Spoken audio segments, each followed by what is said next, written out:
So what happens when I have an inequality and I need to solve for it, but there are fractions in here? Well, the really great thing about a problem like this is, again, with inequalities, as I mentioned in the previous video, that it's exact same steps as solving linear equations, except for step 3, when you're dividing by negative coefficient, you have to flip it.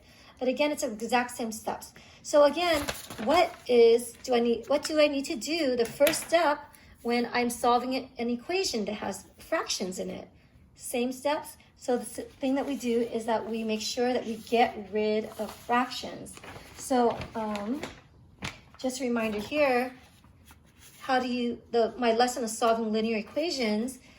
Step 1, simplify the left and the right side by getting rid of fractions. So how do we get rid of fractions? Well, if you recall in a previous video as well, when we had an equation, we get rid of fractions. How? By multiplying both sides by the lowest common denominator. And when you multiply by the lowest common denominator, you're going to find out that you get an equation or an inequality with no more fractions. So we're going to do exactly just that. So here in this problem, I'm going to go ahead and look at this and ask myself, what is the lowest common denominator? So here I see 2, 2, and 8, right? And here, 5, the 5 is like this, a 5 over 1. So the denominator is just 1. So what's the lowest common denominator of 2, 2, and 8? Well, the lowest common denominator, if you think of the lowest common multiple, so the lowest common denominator, or you think of the lowest common multiple, what multiple do they have in common? They have the multiple 8 in common.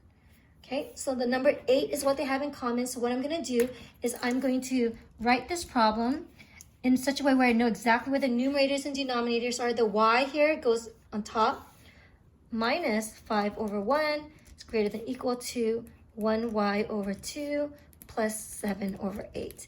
And I'm going to multiply by the lowest common denominator in each one. So I'm going to multiply by 8, by 8, by 8, and by 8. And I multiply putting it in the numerator. As a result, when you multiply by the lowest common denominator, it's going to divide out with the denominator. So the lowest common denominator is 8 divided by 2, which will give me 4. 8 divided by 1 is just 8. 8 divided by 2 will give me 4. 8 divided by 8 will just give me 1. And now let's go ahead and rewrite this problem. So here, negative 3y times 4 will give me negative 12y.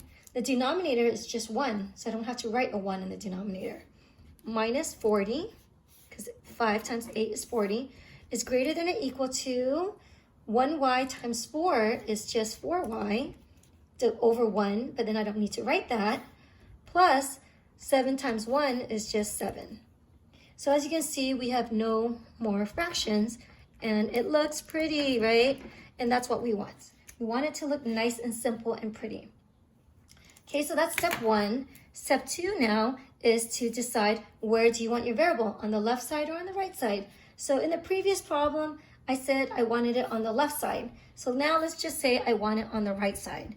Again, it doesn't matter which side you want it. I see a y on the left and y on the right, so you can put it either way. It doesn't matter which side. So here, if I want it on the right side, what doesn't belong here?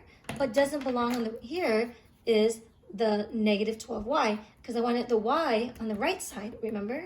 So I'm going to add 12y to both sides. Negative 12y plus 12y becomes, poof, 0. So you add its opposite, and that's what happens. It becomes 0. And as a result, I get negative 40 is greater than equal to 12y. Which one can I add it to? I can add it to the 4y, because these are like terms. 16y plus 7. Okay, so here I have y's on this side, but then I see a 7. Okay, I don't want the 7 there, so I want to get rid of the 7. How do I get rid of it? I subtract 7 on both sides. So when I subtract 7 on both sides, I get negative 47 greater than equal to 16y, and that becomes a 0 right there. Alrighty, so next up, what do I do? The third step is to divide by the coefficient. So what is the coefficient of y? So remember, coefficient means the one that's attached to y, the one that's multiplied to y. So here's y, and the number that's attached to it is 16. So the coefficient is not negative 47, it is 16. So I'm going to divide both sides by 16. And the reason why you divide it is because what's 16 divided by 16? Just 1. So we end up just getting y, or 1y, and negative 47 over 16. That cannot be reduced anymore. That is all that you can do with it. And do I need to flip this the other way? No, I do not. Because I divide it by a positive number, I do not need to flip the inequality. So this becomes the final answer. If you had said that you wanted it on the left side, if you had said, oh, I want the y on the left side, your answer would have become y is less than or equal to negative 47 over 16. These are both the same. Because if you read it from y, it says y is less than, because a small mouth is here, y is less than or equal to negative 47, 16. Or you can read it here, y is less than or equal to negative 47 over 16. The same story.